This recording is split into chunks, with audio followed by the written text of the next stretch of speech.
Why was the B-17 called the Flying Fortress? The truth will shock you.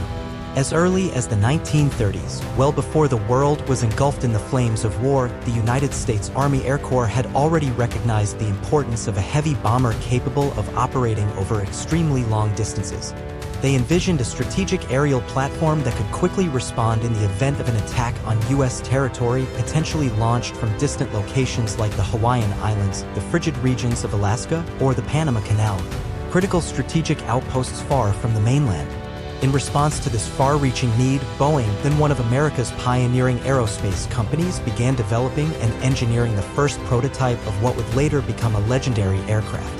By 1935, the initial prototype, known as the Model 299, officially took to the skies and immediately garnered attention. Just 2 years later, in 1937, a small batch was produced for trial purposes, marking the first steps in the journey of what would soon become one of the most iconic military aircraft of World War II. The name Flying Fortress wasn't coined by the military itself, but actually came from a reporter who was stunned upon seeing the Model 299 bristling with multiple machine guns mounted along its fuselage. He exclaimed that it looked just like a flying fortress, and from that moment, the nickname stuck permanently. From the moment it was introduced, the B-17's design went through continuous improvements and refinements. After the Model 299, the first version to be mass-produced on a larger scale was the B-17B, which made its maiden flight in 1939. Throughout the brutal years of World War II, the aircraft continued to evolve to meet the ever-increasing demands of modern warfare. These upgrades included more powerful defensive armaments, enhanced engines, and systems to improve its performance under harsh combat conditions. Among all variants, the B-17G is considered the most complete and advanced. It brought together all the prior upgrades in one airframe, offering superior firepower, better defensive systems, and optimized performance. Over 8,600 B-17G units were built before production ended. In total, approximately 12,700 B-17s of all types were manufactured, most by Boeing, though other companies such as Douglas Aircraft and Vega, a subsidiary of Lockheed, also contributed significantly to production. Although the B-17 gained fame as a strategic bomber, it also served as the foundation for several specialized variants developed for different missions. Some of the most notable include YB-40, an escort version equipped with additional machine guns used before the introduction of long-range fighter escorts. Its primary role was to defend formations of B-17s from enemy fighters. C-108, a transport version repurposed from the bomber's airframe designed for logistical operations. F-9, a reconnaissance version adapted for aerial photography and intelligence gathering missions. In addition to the variants mentioned above, a wide array of other versions of the B-17 were developed to meet the diverse demands of various battlefields. From a technical standpoint, the B-17G model featured a length of approximately 22.8 meters, 74 feet 9 inches, a wingspan of nearly 31.7 meters, 104 feet, and a height of around 5.8 meters, 19 feet 1 inch. Its empty weight was about 16.3 tons, 36,000 pounds, but when fully equipped with bombs, defensive weapons, and fuel, its weight could climb to 29.5 tons, 65,000 pounds. One of the most distinctive design features of the B-17 was its airframe, which was constructed primarily from aluminum alloy, a material significantly lighter than steel. This choice greatly enhanced its overall performance and payload capacity. The use of aluminum not only reduced the aircraft's total weight but also extended its operational range and increased its survivability in emergency situations. The B-17G variant, one of the final and most advanced models of the Flying Fortress line, was powered by four Wright R-1820 Cyclone engines. These were 9-cylinder radial engines, each capable of producing roughly 1,200 horsepower, allowing the aircraft to operate reliably on long-range and demanding missions. Although it was capable of reaching a top speed of approximately 300 miles per hour, 483 kilometers per hour, the B-17 rarely flew at such speeds due to fuel efficiency and safety concerns. Its optimal cruising speed typically ranged from 170 to 200 miles per hour, 274 to 322 kilometers per hour, depending on weather conditions, payload, and mission objectives. With a service ceiling of 35,000 feet, about 10,670 meters, the B-17 was able to fly above the effective range of most anti-aircraft artillery of the era, giving it a significant survivability advantage during bombing missions deep into enemy territory. As a strategic bomber, the B-17 was equipped with fuel tanks holding up to 2,800 gallons, about 10,600 liters, enabling it to fly missions as long as 2,000 miles, roughly 3,200 kilometers, without refueling. However, this range could vary significantly depending on bomb load, armament weight, cruising altitude, airspeed, and weather conditions during flight. In its standard configuration, the B-17G could carry approximately 6,000 pounds of bombs, around 2.7 tons. Under certain conditions, this payload could be increased to 8,000 pounds by using lighter bombs or adjusting the arrangement within the bomb bay. In some special missions, the B-17 was outfitted with external bomb racks mounted to the fuselage, allowing it to carry more than 17,000 pounds, about 7.7 tons, of bombs. However, this heavily impacted the aircraft's range and maneuverability, and such configurations were used only in urgent situations or highly specialized operations. Not only was the B-17G known for its offensive capabilities, but it also gained fame for its dense and formidable defensive armament, earning it the nickname Flying Fortress in the truest sense.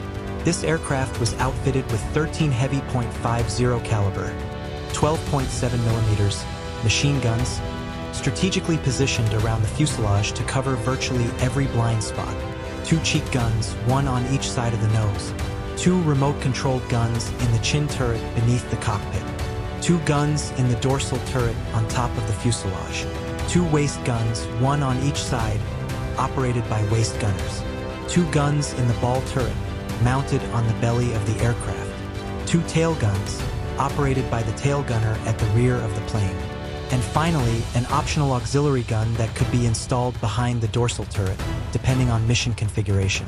Due to limitations in space and weight, each gun typically carried just enough ammunition for less than 1 minute of continuous firing. This forced gunners to conserve ammo and only shoot when absolutely necessary. Each B-17G generally operated with a 10-man crew, with each member assigned a clearly defined combat or support role. Pilot, responsible for flying and commanding the aircraft. Co-pilot, assists the pilot and takes over in emergencies. Bombardier, operates the Norden bomb site and controls the chin turret guns. Navigator, handles navigation and operates the cheek-mounted machine guns. Flight engineer, monitors engine performance and mans the dorsal turret. Radio operator, maintains communication with base and assists during emergencies. 2 waist gunners operate the side-mounted machine guns. Ball turret gunner sits in the belly turret, often considered the most dangerous position due to the cramped space and exposure to enemy fire. Tail gunner defends the rear of the aircraft, the most vulnerable approach for enemy fighters. Each crew member on the B-17 was not only responsible for a technical task but also served as a vital link in the aircraft's overall defensive system. They had to work in perfect coordination under low pressure, freezing, and constantly dangerous conditions, making service aboard the B-17 not just a mission, but a true test of willpower and courage. Due to the lack of a pressurization system, the B-17 could not maintain breathable oxygen levels at its typical cruising altitude, which often exceeded 10,000 meters, about 33,000 feet. This required every crew member to wear a personal oxygen mask connected to the central oxygen supply system. If the equipment malfunctioned, they could quickly experience hypoxia and lose consciousness within minutes at such high altitudes. In addition to oxygen deprivation, pilots and gunners also had to withstand extremely low temperatures in the stratosphere, often dropping below -40 degrees Celsius, -40 degrees Fahrenheit. To survive in these brutal conditions, they wore specialized flight gear, thick woolen inner layers combined with electrically heated flight jackets powered by the aircraft's electrical system. However, any exposed skin, such as on the forehead, cheeks, or hands, was at serious risk of frostbite after just a few minutes of exposure. Because the aircraft cabin was long and divided into compartments, crew members couldn't communicate directly. Instead, they relied on an internal intercom system that allowed them to stay connected and coordinate their actions throughout each mission. To To carry out accurate high-altitude bombing, the B-17 was equipped with one of the most advanced bomb sights of its time, the Norden bomb sight. First introduced into production in 1932, the Norden replaced the older Sperry bomb sight and became the standard targeting system for the U.S. Army Air Force's strategic bombing campaigns. Though several upgraded versions were later developed, all Norden sights operated on the same sophisticated mechanical principle. As the aircraft approached the target area, the bombardier, seated in the nose of the plane, would activate the bomb sight. He would then input key variables such as the aircraft's current heading, airspeed, estimated wind speed, and direction. These inputs were processed through the analog mechanical computer built into the sight. Once calculations were complete, the bombardier would align the crosshairs precisely with the designated target. One unique feature of the Norden design was its ability to temporarily transfer control of the aircraft's flight path to the bombardier during the bomb run. Using a built-in linkage with the flight control system and stabilized by gyroscopic mechanisms, the bomb sight helped keep the plane perfectly level during the critical final approach. Once the target was locked in, the automatic release system would be triggered, ensuring the bombs were dropped at the exact calculated moment. Even a delay of just a few seconds could cause the payload to miss by hundreds of meters. Immediately after the bombs were released, control of the aircraft would revert to the pilot, who would then begin the withdrawal phase of the mission. The bomb drop phase was arguably the most vulnerable moment for a B-17. To maintain accuracy, the aircraft had to hold a steady altitude and speed, essentially flying in a straight, predictable path for several seconds. This made it a prime target for enemy fighters and anti-aircraft artillery. Although the Norden bomb sight was praised for being able to drop a bomb into a pickle barrel from 20,000 feet, real battlefield conditions were far from ideal. Strong winds, smoke, debris, anti-aircraft fire, and immense psychological pressure made accurate targeting extremely difficult. It was rare for a single B-17 to hit its target with pinpoint precision. Because of this, rather than relying on the accuracy of a single aircraft, the U.S. Army Air Forces deployed large bombing formations consisting of dozens, even hundreds of B-17s flying in tight, coordinated groups. The goal was to saturate a target area and increase the likelihood of destroying strategic objectives like factories, fuel depots, railroads, or enemy military bases. Like most combat aircraft in World War II, the B-17 wasn't just a machine, it became a symbol of unity and morale among its crew members. Each flying fortress typically received a personalized name, accompanied by hand-painted nose art on the front of the aircraft, often the most visible part when parked on an airfield. These artworks reflected a wide range of emotions and themes, from humorous and romantic to deeply nostalgic. Some crews chose fierce animals like tigers, sharks, or eagles. Popular cartoon characters of the time, such as Popeye or Bugs Bunny. Classic pin-up girls in the iconic 1940s style. Hometown symbols or personal messages dedicated to loved ones back home. Each design told a story, serving as a unique expression of identity and a way to strengthen bonds among crew members. More importantly, they helped maintain morale in a high-stress combat environment where danger and death was a constant threat. Throughout World War II, the B-17 Flying Fortress played an indispensable role in most of the U.S. Army Air Force's use-off bombing campaigns, especially on the European front. From North Africa and Italy to deep penetration bombing raids over German territory, the B-17 served as a mainstay in America's aerial arsenal. Although it was relatively well-armed for self-defense, each B-17 still relied heavily on support from fellow bombers.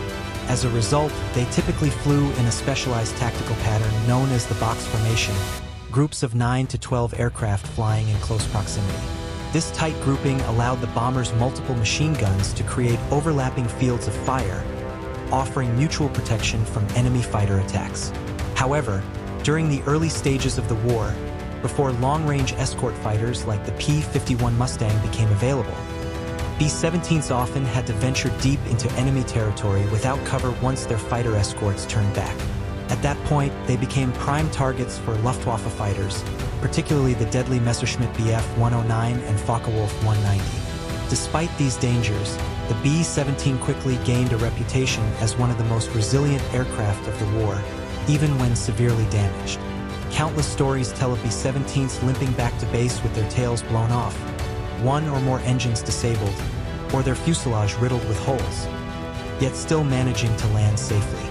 These miraculous returns fueled the legend of the Flying Fortress's extraordinary toughness. Still, even with its legendary durability, B-17 bombing missions came at a terrible cost. Of the roughly 12,700 B-17s produced during the war, more than 4,700 were shot down in combat, an estimated loss rate of 37%. The year 1943 marked one of the deadliest periods for bomber crews. The average life expectancy of a B-17 and its 10-man crew was around 11 missions, well below the 25 missions required to complete a full tour and be sent home. This meant that many crews didn't survive even halfway through their rotation. However, this steep price delivered significant strategic results. The sustained bombing campaigns disrupted Germany's weapons production, destroyed factories, railways, and fuel depots, and ultimately crippled the Nazi war machine in a meaningful way. After the war ended, the B-17 didn't disappear from the skies immediately. Many surviving aircraft were converted throughout the 1950s for secondary roles such as training, reconnaissance, and military transport. But with the advent of more advanced bombers like the B-29 Superfortress, the B-17 was gradually phased out of active service. Today, out of the thousands that were built, only a few dozen remain intact, most preserved in aviation museums or displayed as historical artifacts.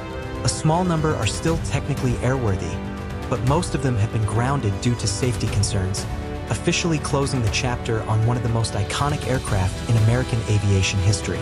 If you enjoyed this video, don't forget to hit the like button, leave a comment, and subscribe to the channel so you won't miss out on more fascinating content.